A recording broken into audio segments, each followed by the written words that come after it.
Here's a question I've had a few times. How can I train to last longer in bed when masturbation goes against my religion? It's a tricky one because in my videos and my therapy work, I tend to talk up the benefits of self-pleasure. But if you choose not to masturbate for religious reasons, what are you going to do? And my lasting longer training plan is pretty reliant on masturbation to get us better at balancing arousal with relaxation. Now, I understand that many religious teachings prohibit masturbation. The Catholic Church, various forms of Christianity, Jehovah's Witnesses, Mormons, Sikhs, Orthodox Jews, Buddhist monks, and most schools of Islam, and plenty of others, I'm sure. In some faith communities, masturbation is controversial. Some interpretations have some wriggle room. Self-pleasure might be allowable if it's part of sexual therapy, but not if it's done with the wrong motives or as an addiction. For a lot of men and women, it's a hard no, but it might leave you with a dilemma. I googled around to see what Catholic resources were out there for overcoming sexual difficulties,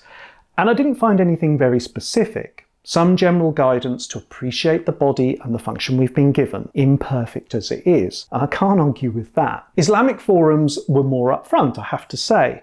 Some suggestions of distancing oneself during sex. Think of childcare costs the moment you get into bed, one contributor said, and I'm going to borrow that. Limit foreplay and touch before intercourse. Keep sexual movement to a minimum. Now, I'm not sure about that, but don't try to hammer away like they do in porn, absolutely. Now, this wasn't comprehensive research, so please let me know in the comments if I'm doing anyone a disservice here. But I think this could all be improved on a bit. So taking masturbation off the menu, what's left in terms of training yourself to last longer in bed? Well, as one of the guys who contacted me helpfully suggested, you could ask your partner to lend a hand.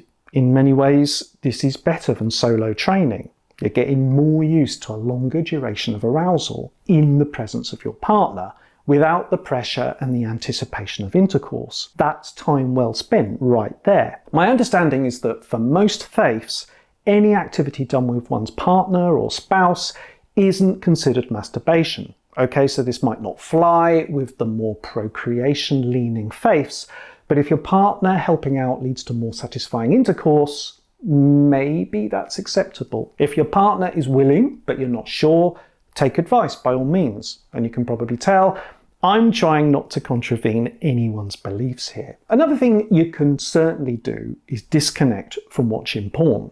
Now, if you adhere to a faith, you might not be watching porn anyway, but just in case you are, I'm not anti-porn or moralizing, and I don't think watching porn causes PE, but it doesn't help us develop our skills either. When we watch it, as rational and grown up as we may be, a part of us just can't help making comparisons, absorbing unrealistic expectations from sex, quite subconsciously even, and that turns into pressure and expectation when we're with our partners. Who needs that? Not us. And there are plenty of other exercises that can help us lay the foundations for longer lasting sex.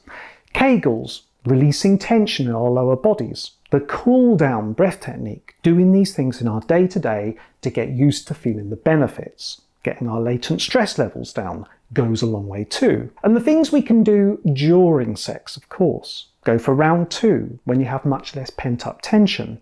Doesn't work for every guy, I know, but it's classic advice. And I can't imagine any teaching saying no to that. Acclimatise to intercourse. There's a way of pacing yourself so you're not flooded with sensation. See my video explaining more about that. The tip I mentioned earlier about minimal movement kind of applies here. Easing into intercourse slowly, slower than you instinctively would. As a top tip when you know how to do it without teasing and overstimulating yourself. Better communication with your partner. Understanding each other's desires. Using a delay product like a spray or a cream as a temporary confidence booster to help you observe what your body can do, rather than using it as a permanent go-to. There are plenty of proven, healthy things we can do to build our sexual confidence and help ourselves last longer in bed. And whether we choose to masturbate or not, this kind of personal development project calls for an attitude of experimentation. And if your partner is on board with that, even better. I hope this is helpful, and thank you for watching.